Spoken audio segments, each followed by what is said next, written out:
Welcome everyone who are watching my channel. I come back with a new class. आज আমরা আলোচনা করব কয়েকটি ছোট ছোট বাক্যকে কিভাবে সহজেই ট্রান্সলেশন করা যায় এবং ইংলিশে বলা যায় আর কি, অর্থাৎ spoken English practice class and translation practice class. তো আজকে আমি যে ওয়ার্ডটা নিয়েছি, যে ভার্বটা নিয়েছি, আজকের ভার্বটা হচ্ছে গো। গো গো মানে যাওয়া বা যায়। এটারে বিভিন্ন রূপ দেখাবো, বিভিন্ন টেন্সে দেখাবো, কিভাবে কোন সময় বলবে আর কি।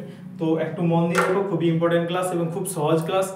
এত সহজে যে ইংরেজি শেখা যায় তুমি বুঝতেই পারবে না আর কি, দেখতে দেখতে অনেকটা শিখে যাবে আর কি। ঠিক আছে, তো দেখতে থাকো। আমি যাই, তাহলে এটা কি হবে? I go.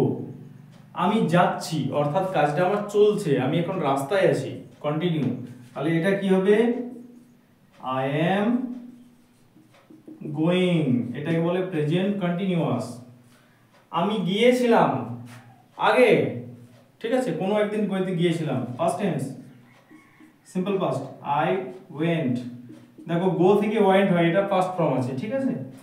আমি যেতেছিলাম, কোনো একদিন তোমার সাথে দেখা হয়েছিল রাস্তায়, সেদিন আমি কোথাও যেতেছিলাম, মানে কাজটা আমার তখন চলছিল, পাস্টে কন্টিনিউ ছিল, এটা পাস্ট কন্টিনিউয়াস। এটা কি হবে? I was going, দেখো প্রেজেন্টে আমি যাচ্ছি, I am going, এখন যাচ্ছি। আর আমি যেতেছিলাম মানে আগে যাচ্ছিলাম, কন্টিনিউ ছিল, ওই জন্য পাস্ট কন্টিনিউয়াস। আমি যাব, এখন যাইনি, বাট পরে কাজটা আমার ফিউচারে হবে। I shall go।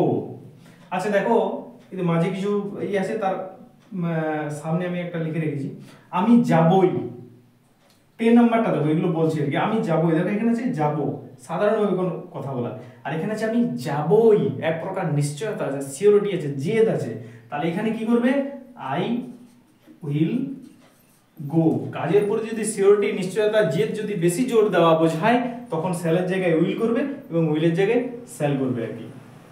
আমি যেতে থাকবো, অর্থাৎ পরে কোনোদিন কাজটা আমার চলতে থাকবে, future continuous. I shall be going, বাবা আসার আগেই আমি যাব। তাহলে দেখো তোমার কাজটা আগে হবে, তাহলে এটা হচ্ছে ফিউচার পারফেক্ট।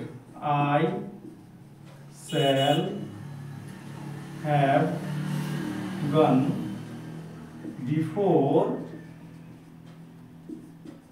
father comes, এটা সিম্পল প্রেজেন্ট হয়ে যাচ্ছে। দেখো এখানে দুটো ঘটনা একসঙ্গে ঘটছে, বাবা আসার আগে মানে বাবা আসবে, আর তুমি যাবে আর কি, মানে তোমার যাওয়াটা হয়ে যাবে বাবার আসার আগে। তো যেটা আগে ঘটে যাবে সেটা হচ্ছে ফিউচার পারফেক্ট, এবং যেটা পরে ঘটছে সেটা হচ্ছে সিম্পল প্রেজেন্ট, যার জন্য হচ্ছে I shall have gone before father comes, ঠিক আছে। এরপর আমি যেতাম, দেখো এখানে একটা যেতাম মানে কি, আমি মাঝে মাঝে যেতাম, একটা হ্যাবিট এখানে বোঝাচ্ছে আর কি। তাহলে এটা কি হবে তোমরা একটু ভাবো। যদি প্রথমবার দেখছো, ইউটিউব থেকে দেখলে আমার চ্যানেলটা প্লিজ সাবস্ক্রাইব করে রাখো, ইনস্টাগ্রাম ফেসবুক থেকে দেখলে আমাকে লাইক করো, আর যদি এরকম ক্লাস আরও চাই তাহলে রেগুলার ভিজিট করবে, ভালো লাগলে লাইক করবে এবং বন্ধুদের মধ্যে শেয়ার করে দেবে। ভিডিওটি দেখার জন্য ধন্যবাদ। আরও দেখো, আমি যেতাম, তাহলে এটা কি হবে কিছু ভাবলে? এখানে দেখো একটা হ্যাবিট, পাস্টের একটা হ্যাবিট, মানে এটাকে বলে হ্যাবিচুয়াল পাস্ট। তাহলে এটা কি করবে? I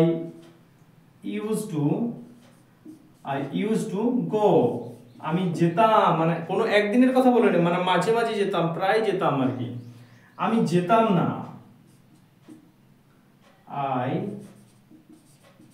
did not used to go। তো এই ছিল বন্ধুরা আজকের ক্লাস। যদি ভালো লেগেছে তো প্লিজ একটা লাইক দিও এবং বন্ধুদের মধ্যে শেয়ার করে দিও।